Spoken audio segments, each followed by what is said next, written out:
Welcome to UU Santa Fe. My name is Brian Fredrickson. I'm the worship associate this morning. Helping us with the service this morning, an integral part of it, is our music department with Lydia on the piano.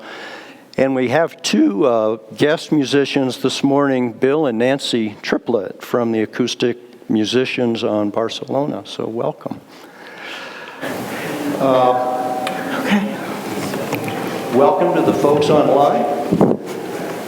We have Michael and John and Jim in the tech box, bringing those folks into Fogelson Hall. Thank you for your efforts. We have our office staff, Aaron and Doug and Mary. We have our greeters at the door who met you there and our greeters at the table.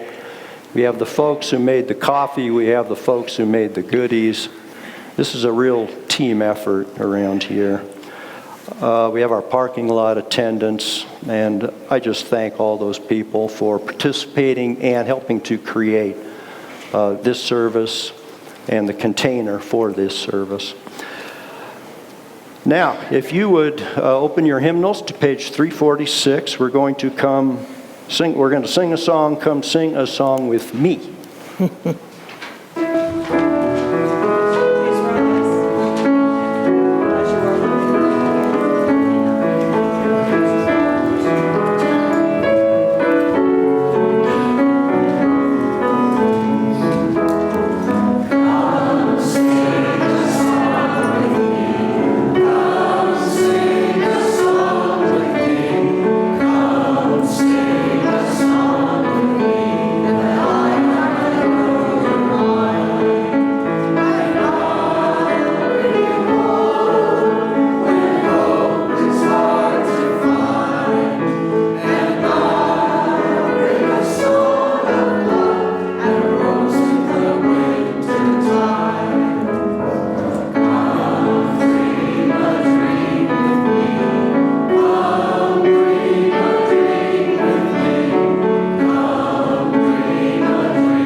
Be seated, friends. Our opening words this morning come from a poem by the farmer poet Wendell Berry. I invite you to close your eyes as you listen and to hold the vision that he paints in your mind and heart as one possible future, a future as beautiful as a flower blooming in the wintry season our world is passing through. If we will have the wisdom to survive, to stand like slow-growing trees on a ruined place, renewing and enriching it, if we make our seasons welcome here, asking not too much of earth or heaven, then a long time after we are dead, the lives that our lives prepare will live here. their houses strongly placed upon the valley sides, fields and gardens rich in the windows. The river will run clear as we will never know it, and over it, birdsong like a canopy. On the levels of the hills will be green meadows, stock bells in noon shade. On the steeps, where greed and ignorance cut down the old forest, an old forest will stand, its rich leaf fall drifting its roots. The veins of forgotten springs will have opened. Families will be singing in the fields. In their voices, they will hear a music risen out of the ground. They will take nothing from the ground they will not return, whatever the grief at parting. Memory, native to this valley, will spread over it like a grove. And memory will grow into legend, legend into song, song into sacrament. The abundance of this place, the songs of its people and its birds, will be health and wisdom and indwelling light. This is no paradisal dream. Its hardship is its possibility.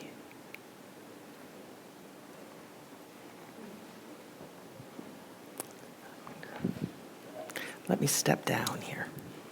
We will kindle our chalice this morning, and you folks at home, please kindle yours, as well as our Advent wreath. We kindle 3 candles in our Advent wreath and light our chalice for the beauty, the resilience, and the endurance of the natural world, and for the hope we find there.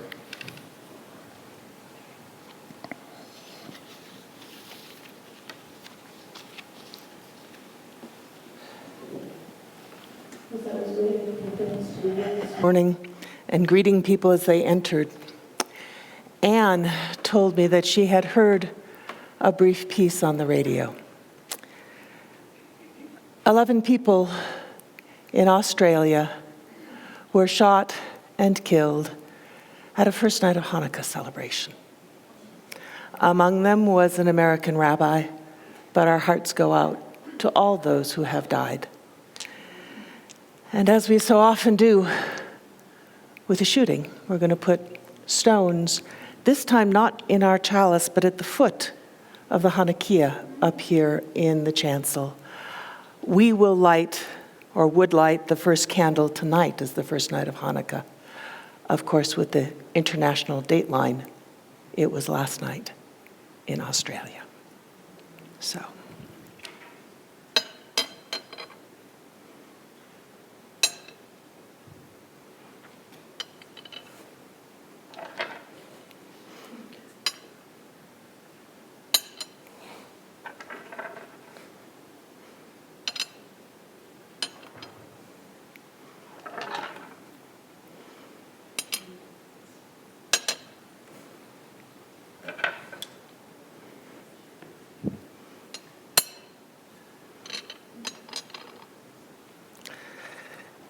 $11 stones,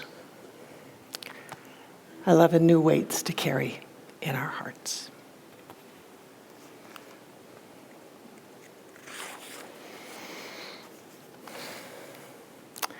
So we are approaching midwinter.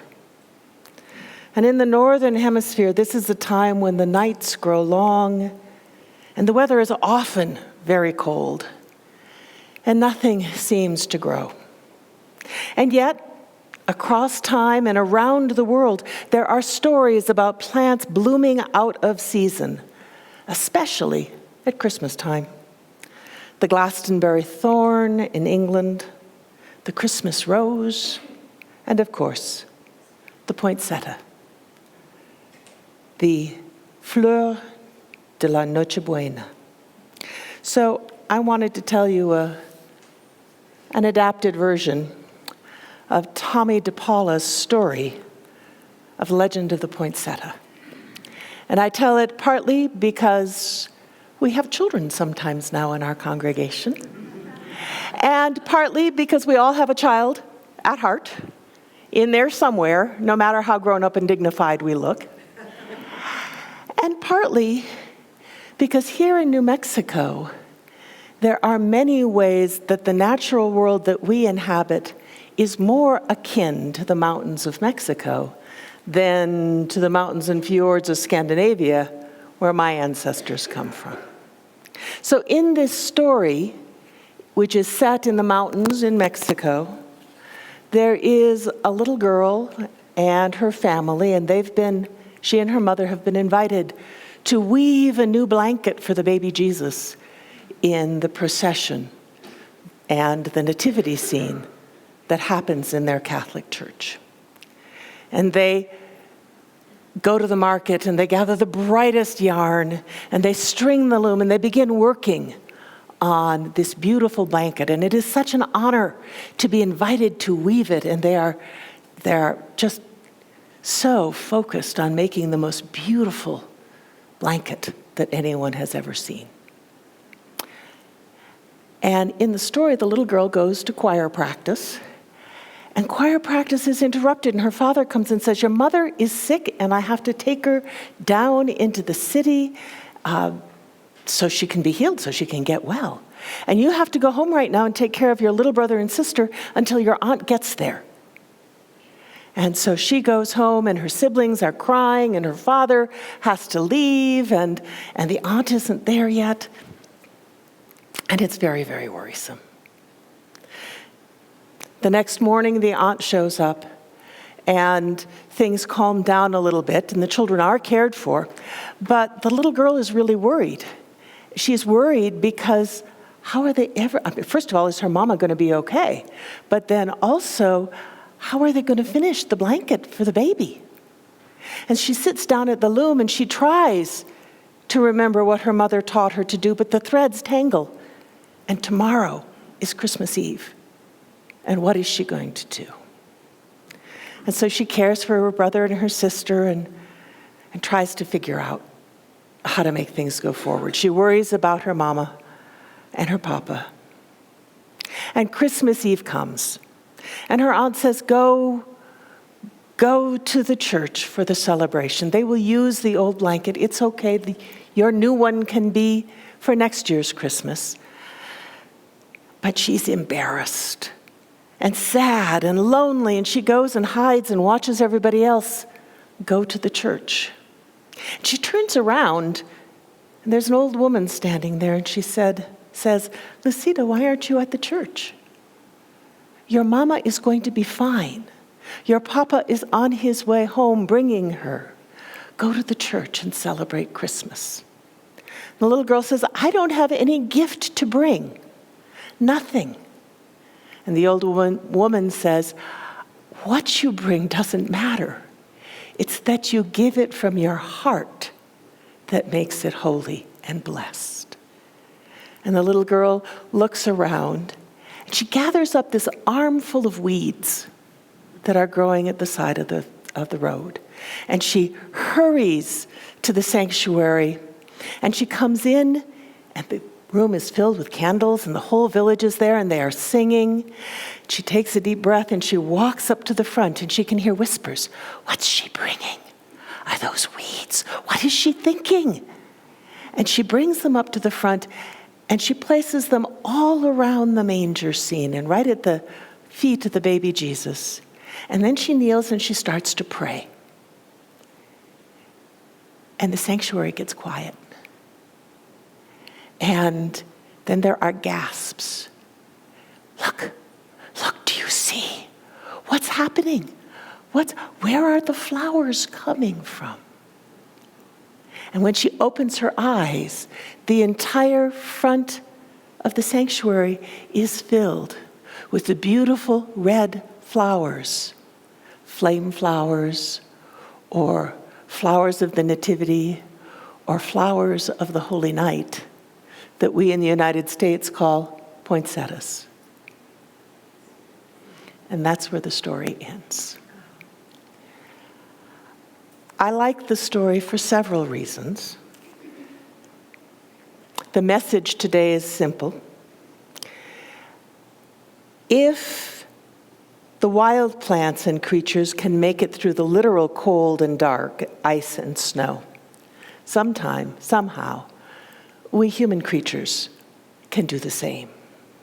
We can find ways not only to navigate the winter's exterior cold, but the seasons of human hardship and worry and grief as well. The story reminds us that when we encounter a hard time, we need to remember that we don't have to navigate that difficulty alone. We can reach out to family and friends and neighbors. We can find hope and support in our faith tradition and in the literal landscape that we inhabit. In the story, the little girl's neighbors help care for her and her little siblings when their parents are away, and her aunt comes to support them. And nature itself responds to her deep need to offer a gift at the manger and causes the weeds to bloom out of season as the bright red flor de la Nochebuena, the poinsettia. In Mexico, that story is told as the reason that the flower blooms at winter solstice. All right, and we're going to continue our floral motif. Come on up. We have guest musicians, Bill and Nancy Triplett, and you will recognize the song they're going to sing, so I'm not going to spill the beans.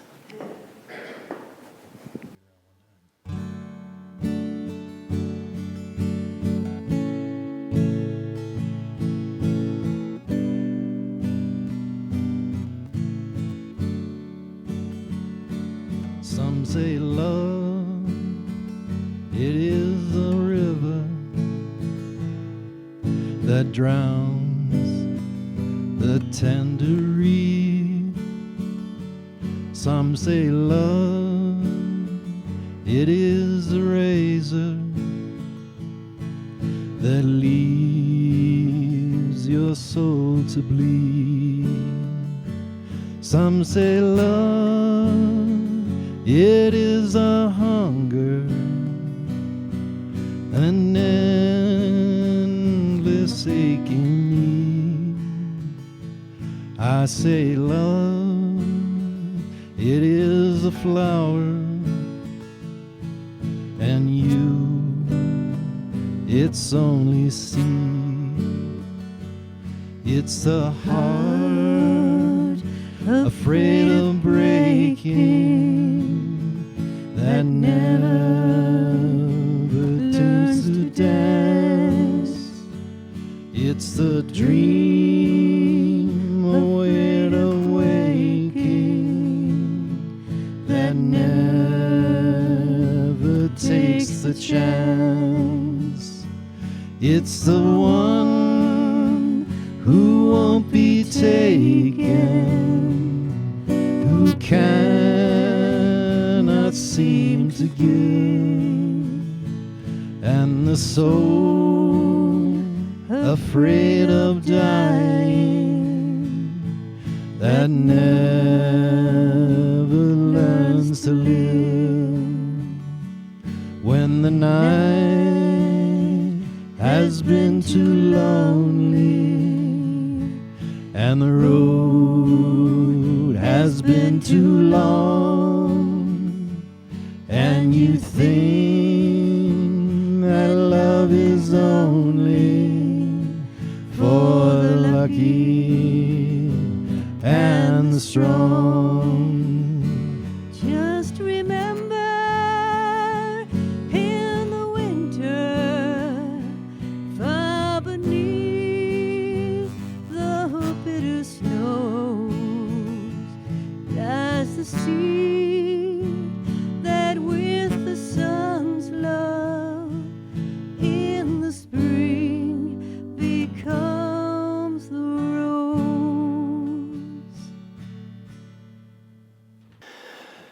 Each Sunday, we place 4 stones in our chalice to help us remember the future that we are working for.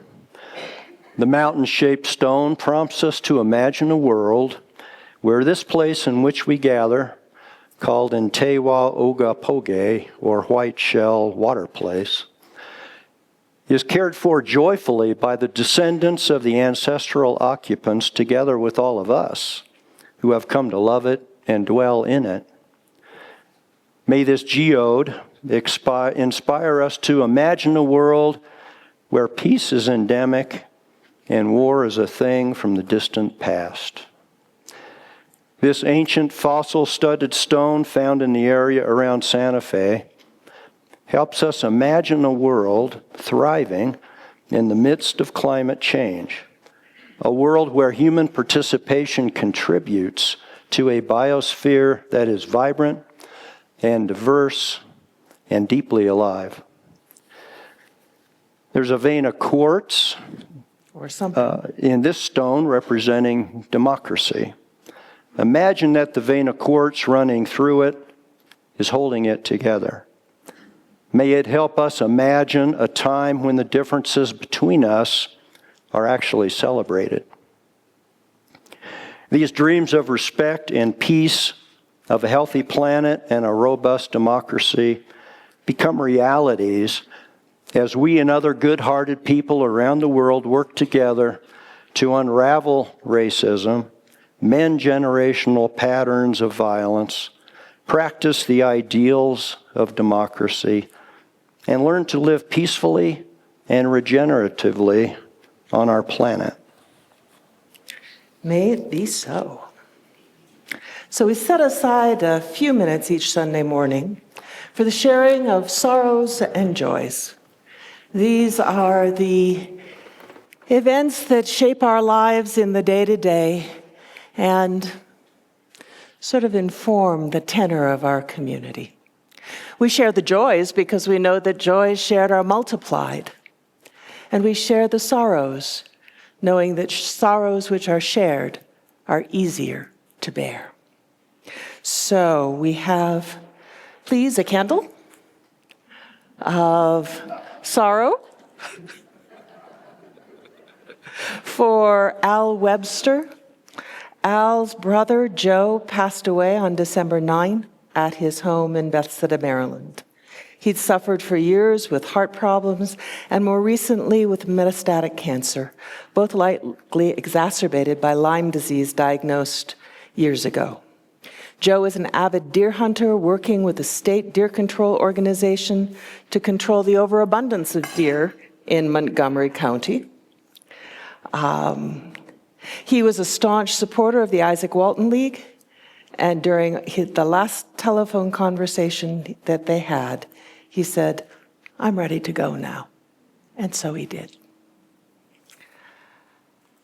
And we had a death in our community this past week. Kitty Sherlock moved from hospice to whatever happens next, also on the 9th. She will be remembered here in Fogelson Hall this coming Wednesday at 11 a.m. She was a gentle and stalwart member of our social justice program. Her kindness and her dedication are deeply missed. Our hearts also go out to Lisa Flynn, whose uncle died this past week. There are cards for Lisa, for Ruth Hoffman, who is Kitty's partner, and for Al in the foyer, if you would like to send them one. Alice Springer also had a death in the family. Her cousin Peggy Ann died last week. She was in her mid-80s, a kind-hearted woman who laughed a lot. And Alice says she has lots of sweet memories. Mary Nykirk writes, "I am really glad to be home, and I am getting around in my wheelchair just fine. The sorrow is that my upper body is not nearly as strong as I thought it would be, but I am persevering. Thank you for all of your support. Cards and emails are welcome, and calls and texts too." Ann Urbanski writes, "As some of you know, I came down with influenza A almost a week ago, despite getting my annual flu shot about 3 months ago. I've turned the corner, but I'm still coughing too much to be around people, and I want to thank all the people here who offered or provided help, especially Janie Farler for picking up my meds and bringing chicken soup, as well as everyone who texted, called, or commented online. I appreciate everyone's concern. We have, let's see, I have permission to tell you, although I didn't write it in the book, that Nancy Dimmitt is home as of yesterday and recovering. I think probably too soon for lots of visits, but cards and calls would be welcome. And a huge thank you to everyone who signed up to help bring food or to serve for the Tuesday hot lunch at the Salvation Army. All the slots are filled. If you are one of those folks, watch for a confirmation. I'll be sending them out tomorrow. We have birthdays. Sandra Waltz, Ellen Anthill, both celebrate birthdays this week. Happy birthday to you both. And we have guests, mostly from Santa Fe, which is, it's really exciting to have guests from far, far away, but it's even more exciting actually to have guests from close to home because they might become friends, which would be just wonderful. So, Julia and Galen are visiting from Durham, North Carolina. Welcome. And Katie and Karen and Pat and Coletta and Jamie are all visiting from Santa Fe. If you feel like waving, wave. If you don't, that's okay too. Yay. We're glad you're with us today. All right. Would you light one more candle for the sorrows and joys that we have heard and for those which we carry in our hearts as yet unspoken? And now, if you will join me, we'll sing Spirit of Life. It's 1, 2, 3 in the gray book, if you need the lyrics. But I'm going to sign it, and maybe you can just follow along with the signing.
Resting now on the echoes of the music, I invite you into a time of quiet and contemplation. Close your eyes if that's comfortable for you. Take a breath, and as you settle into the space, let your body relax. It's a frantic time. A time filled with sadness and difficult news. But this moment, in this place, you are safe. Take a breath and let your body relax. Let your thoughts drift. And as you begin to feel a little more calm, let your heart begin to soften and open.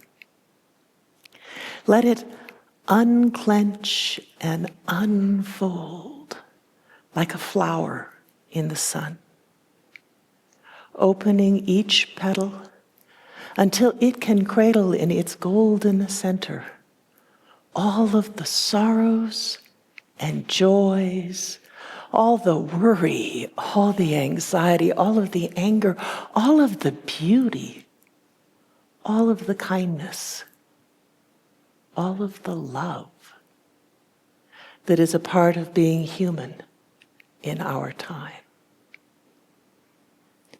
Breathe. And as we rest together in the quiet, I invite you to be aware of the other people in the room and on the stream and listening at some later date. And know that you do not have to carry the burdens of your life or our lives by yourself. You are held in a web of affection and respect. You are held by the love that moves through this community. Breathe now. And as we rest for a moment in the quiet, I invite you to reflect on winter. First, on its challenges and hardships, on the long nights, on the cold, on the dormant landscape, on the snow and ice, or on the lack of snow and ice, on the harsh brilliance of the days without a leaf canopy to soften the glare.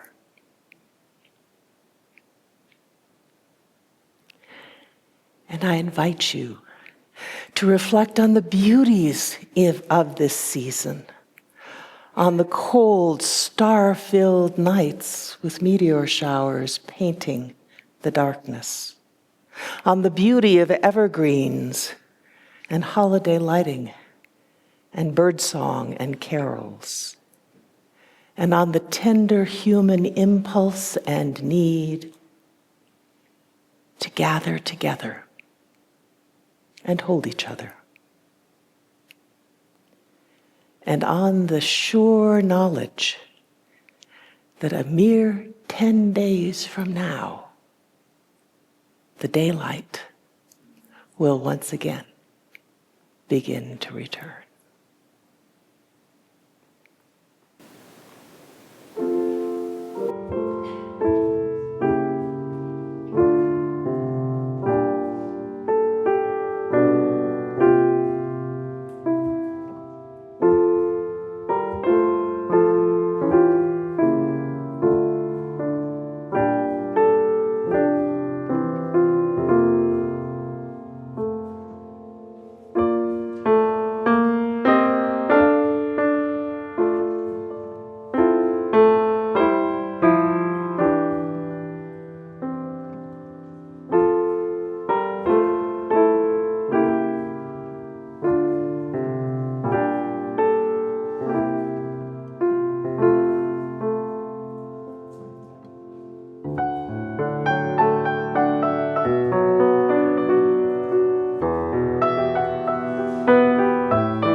Another reading called Loving the Earth by Robin Wall Kimmerer.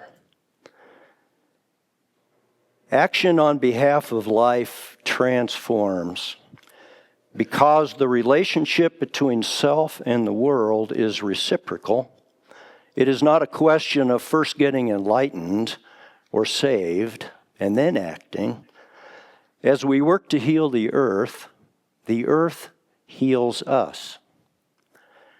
Knowing that you love the earth changes you, activates you to defend and protect and celebrate. But when you feel that the earth loves you in return, that feeling transforms the relationship from a one-way street into a sacred bond. So we continue now with the song by singer-songwriter Peter Mayer, set to an old familiar melody. The melody is People Look East. The song we are singing is titled Green, and you can be able to follow along on the screen while Lydia plays. Please sing loudly.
Lovely friends, and thank you to the tech team.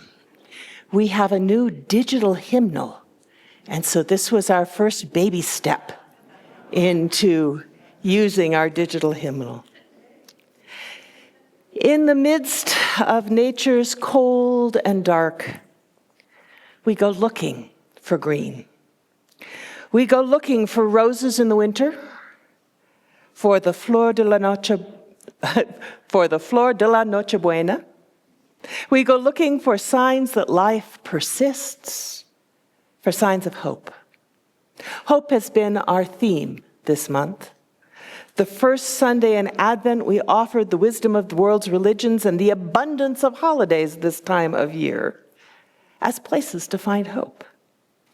And last week, we celebrated community and looked to one another's creativity and to our relationships as sources of reassurance and hope. And this morning, we turn for hope to the natural world. Now, there are so many lessons one could take from the natural world that we're not going to hit all of them today. But one of the things we know is that life persists. It evolves even in the face of great odds.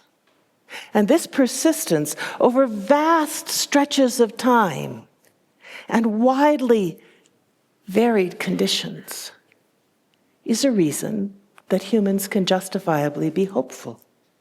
Species, including us and the cultures that we create, can actually develop new capacities under pressure.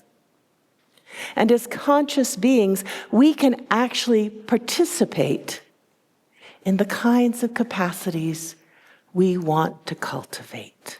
We can participate in the persistence of life in our biosphere and on our planet in a myriad of life-affirming ways. As individuals, we can plant pollinator gardens and eat lower on the food chain and closer to home. We can support the northward migration of trees. We can decrease our carbon footprints and our use of plastics. You know all of these things. As communities and as nations, we can enact and protect laws that support greener energy and less waste. Because preserving the planet is a necessary way of supporting human persistence and survival. But we can also support the persistence of humankind in other ways. We can practice honoring human dignity in the stories we tell, in the metaphors we use to frame our conversations, and in the laws we create to govern our larger communities. By that, I mean we can insist that all humans are worthy. All humans are beloved of the earth. They are valuable and have standing. We can work to share resources fairly, ensuring food and shelter, education, healthcare, and meaningful work for everyone. We can learn to learn from each other, rather than doing that unconscious thing that we sometimes do, where we divide ourselves into the ones who know the answers and the ones who need help. I mean, think about it. Those of us who know the most about surviving and persisting and thriving are not necessarily the ones with prestigious titles or large salaries. We need to learn from each other. Nature also teaches us that nothing is static. Everything is changing, moment to moment, week to week, decade to decade. From daily weather to seasonal changes to droughts and ice ages, constant change. What our Buddhist brothers and sisters call impermanence is the nature of nature. Prairies, left to their own devices, become forests. Mountains become prairies. Even the predictable morning and evening are different every single day. Call it unpredictable predictability. And know that change is inevitable. And change, the fact that things change, is cause for hope. Because that means that difficult circumstances and hard times, will pass away just in the same way that joy can be fleeting and temporary. And that means that the hard stuff that's going on in the world right now is not permanent. Sooner or later, things will be different. Now, we can participate in that sooner or later and nudge it a little bit. There is a phenomena in the natural world that the Taoists call interdependent co-arising. It means that everything is interconnected and that as any one thing changes, everything that is connected to that one thing also changes. And then everything connected to all of those things is changed in turn. It's an idea we talked about earlier this fall when we explored some ideas about complexity theory. And we see this interdependent co-arising in nature. The trees shade the soil and they comb the moisture from the air, and the moisture and the nutrition and the shade in the soil shapes the trees, which in turn are able to comb more moisture from the air and shade more of the soil and nurture more creatures underneath. When bison graze, the way they move, their hooves leave tiny pockets in the soil. And those little pockets, those little hoof-shaped divots in the dirt, catch moisture and hold seeds.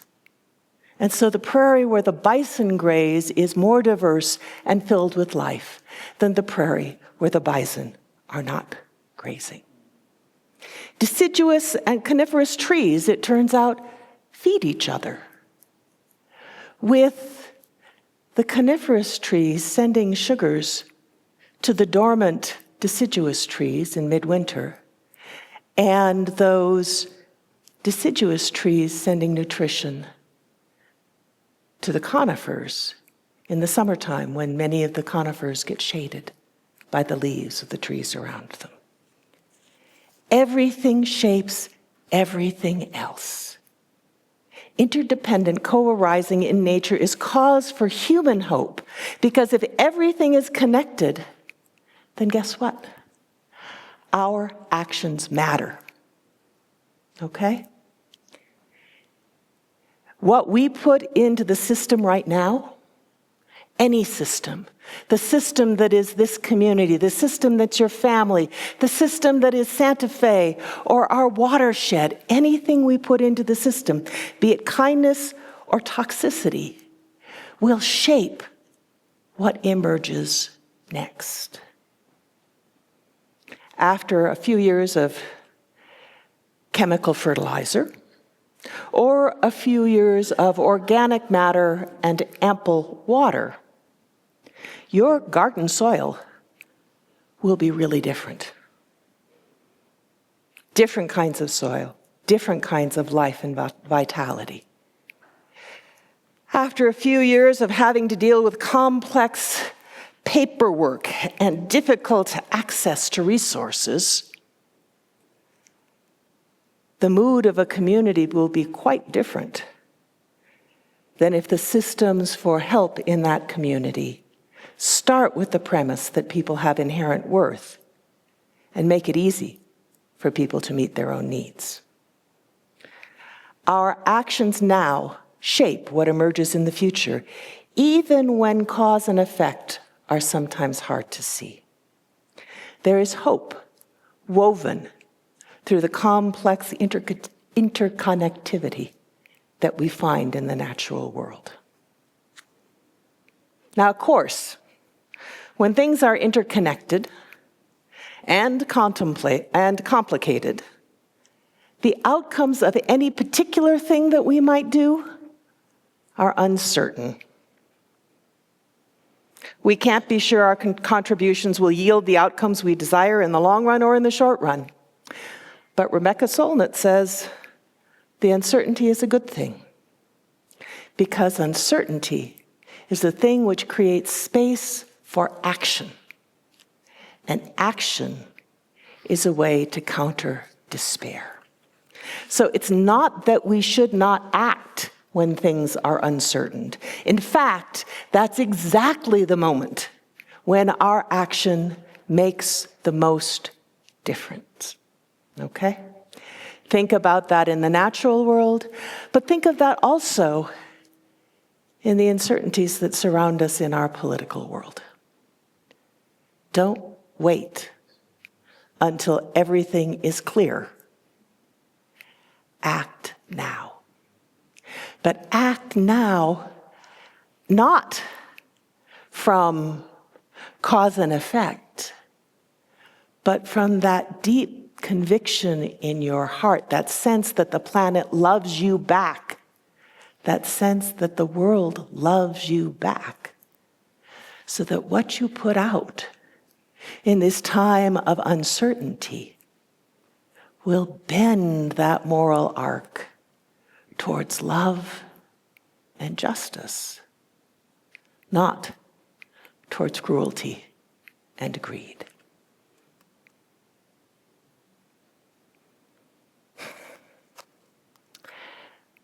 One of the things we see in the winter, when we look at the landscape, is that things go dormant, right? They vanish from view. And what we need to remember is they're not necessarily dead, right? And so when you look out at the landscape around you, the literal landscape, the political landscape, the relational landscape, the lesson to take away, the hopeful lesson to take away, is the understanding that things are happening out of sight, underground, even when everything seems to be dead. All right? Organisms and organizations continue to communicate and grow. Roots tangle and exchange sugars. Mycelia touch and mingle and communicate. People work and study and dream and prepare, acting in quiet ways now to prepare for more visible actions later on. There used to be, down in the rail yard, a quote painted on the wall that said, "They tried to bury us. They didn't know we were seeds." Seeds persist. They hold an image of what they will become deep in their genetic code. They hold an image of the world that they create and the conditions that they need in order to create it, even as they wait for those conditions to arrive, even as they lie dormant, waiting to sprout and to bloom. The Reverend Victoria Safford writes, "Once you've glimpsed the world as it might be, as it ought to be, as it is going to be, whatever that vision appears like to you, the vision that's held in the seed. Once you've seen that vision, it's impossible to live compliant and complacent anymore in the world the way it is. And so you come out, and you walk out, and you march, or you feed people, or write letters, or drive folks to the polls, or any of the other things that we need to do. And you do it," she says, "the way a flower comes out and blooms, because it has no other calling. It has no other work." So when we remember that we are part of the resilient and beautiful web of the natural world, we remember that we are beautiful and resilient and connected to everything else that is, and that our actions make a difference, even when we can't see the results. When we are attentive to the unfolding in the natural world around us, we recognize that change is constant and that outcomes are uncertain, and that both uncertainty and change are reasons to hope. When we move with the rhythms of our ecosystem, we recognize there is health and hope in allowing ourselves and our organizations to go dormant sometimes and dream and prepare, to emerge into a new season ready for a different time, ready to work and grow and bloom and fruit before letting ourselves rest once again. The winter days right now are mild, and the nights are brilliant. And I invite you in the days ahead, as winter solstice approaches, to take yourself outside, to wander among the trees, or in the desert, or by the rivers, or along the mountaintops, and to notice reasons for hope in this beautiful place that we inhabit. Can you find green amidst the brown? Can you find something blooming in this darkest season? Can you find signs of hope?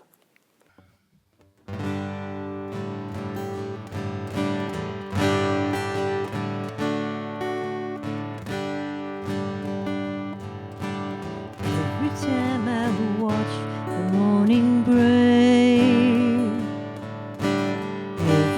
time I see this world awake, all that's in me wants to praise amber hue through violet haze. I can't give enough these days. Ooh, the colors everywhere. Ooh, the misty morning air. Ooh, the flash of dancing leaves. And my sanctuary, cathedral of trees.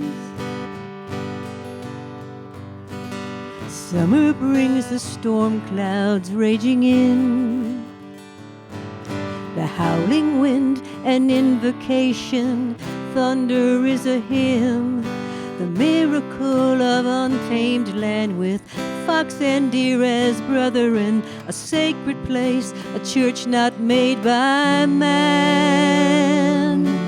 Ooh, the colors everywhere. Ooh, the misty morning air.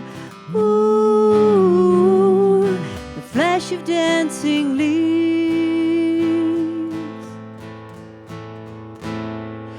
Found my sanctuary, cathedral of trees. The texture of the earth beneath my feet, the scent of honeysuckle drifting toward me on the breeze, the mystery of nature's grace, and she can show up any place to wrap me in her bright embrace. Ooh, the colors everywhere. Ooh, the misty morning air. Ooh, the flash of dancing leaves. Found my sanctuary, cathedral of trees. I found my sanctuary, cathedral of trees.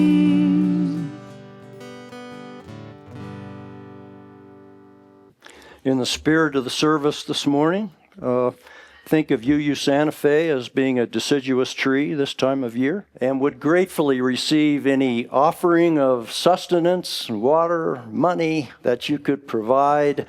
The offering baskets will be passed, and we're certainly very grateful for your gifts this time of year. Thank you.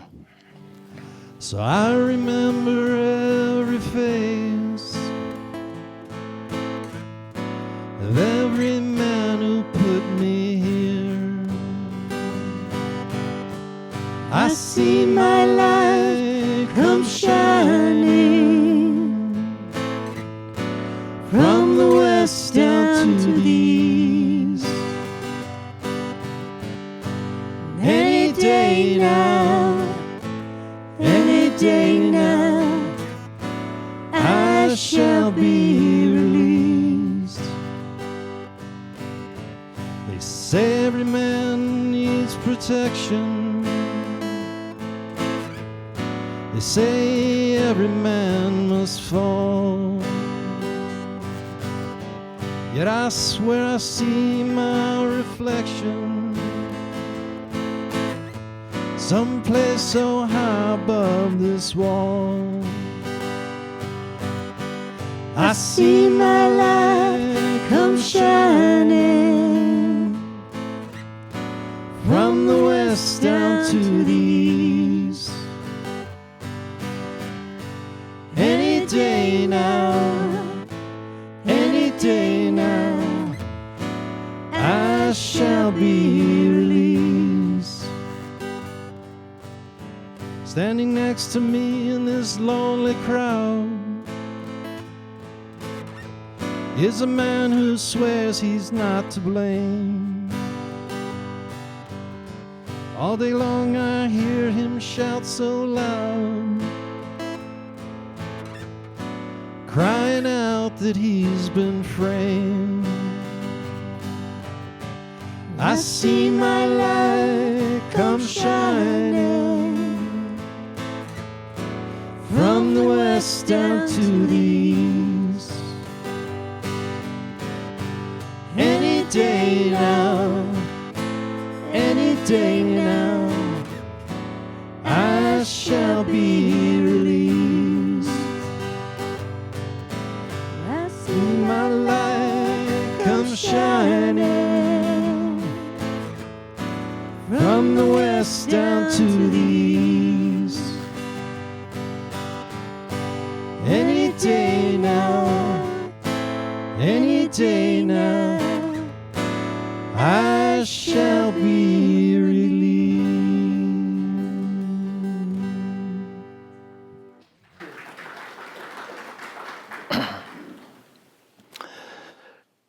We'll close with a poem from a little book my granddad gave me, Christmas 1976. Wow. It's The Rose Beyond the Wall. Near Shady Wall, a rose once grew, budded and blossomed in God's free light, watered and fed by morning dew, shedding its sweetness day and night. As it grew and blossomed fair and tall, slowly rising to loftier height, it came to a crevice in the wall, through which there shone a beam of light. Onward it crept with added strength, with never a thought of fear or pride.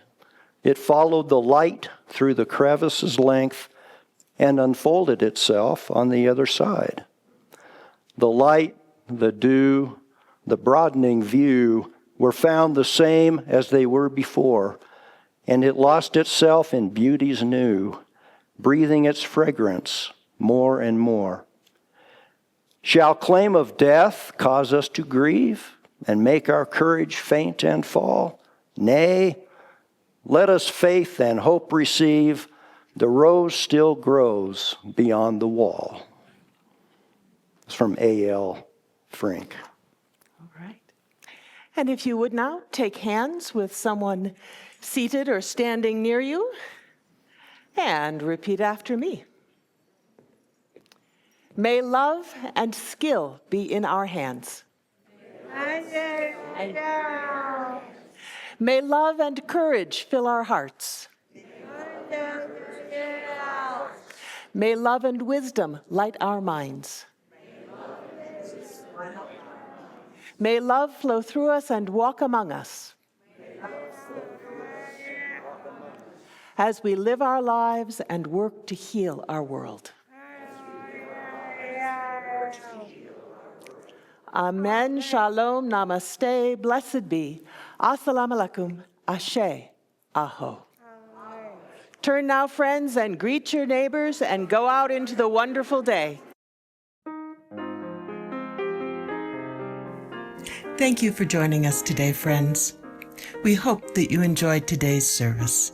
Please take a little time and explore our website and visit our online welcome table if you'd like to know more about us. Otherwise, we'll see you next Sunday morning. Stay in touch and be well.